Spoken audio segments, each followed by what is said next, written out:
Can I just start by commenting on the analogy that the member for Leeds Central made? He's no longer in his place about the ship approaching the iceberg.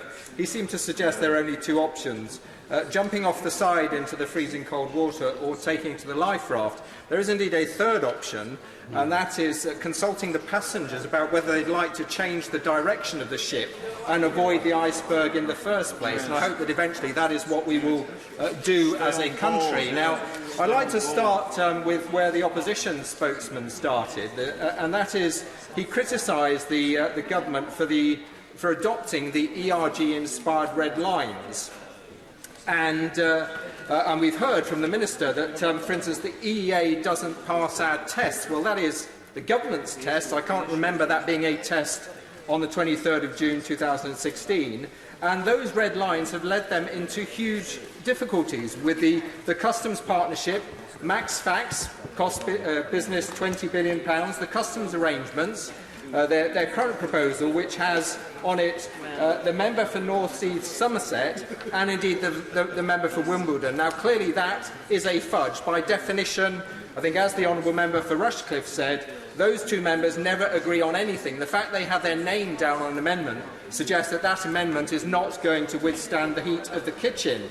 But I must say that in relation to Labour's amendment, which I think is equally a huge dollop of fudge, I don't think it's going to stand the heat of the kitchen either. I hope that perhaps at some point they'll be able to explain how the UK can have full access to the internal market of the European Union and no new impediments to trade and common rights. Well, good luck with that. I think that is completely unachievable, and I think it would be intellectually dishonest for anyone to support that today. Labour can't have their cake and eat it any more than the government can in relation to the EU and departure from the EU. I must say the logical conclusion of many of the speeches that have been given today by sensible ministers on that side and indeed the Labour front bench is that we should stay in the customs union, stay in the EEA, or even better, stay in the customs union and the single market, why not go the whole hog and simply stay in the European Union?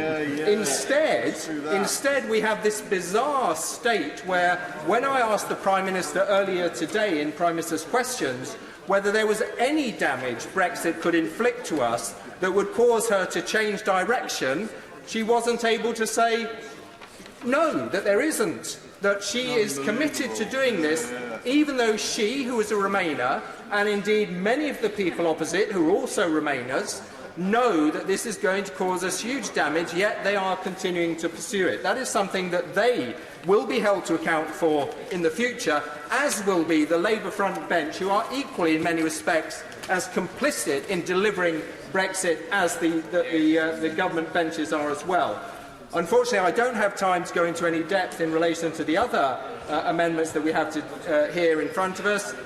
We'll be supporting the Lord's number 5 amendment on the Charter of Fundamental Rights, Lord's amendment 3, little e, in terms of environmental principles, the family reunion proposal, little number 1, where I'm afraid the Minister did not really give any explanation at all as to why he wouldn't support this.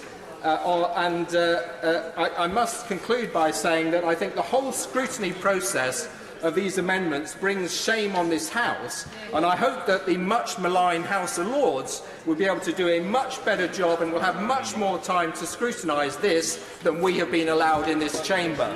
Thank you. Charlie Elphick.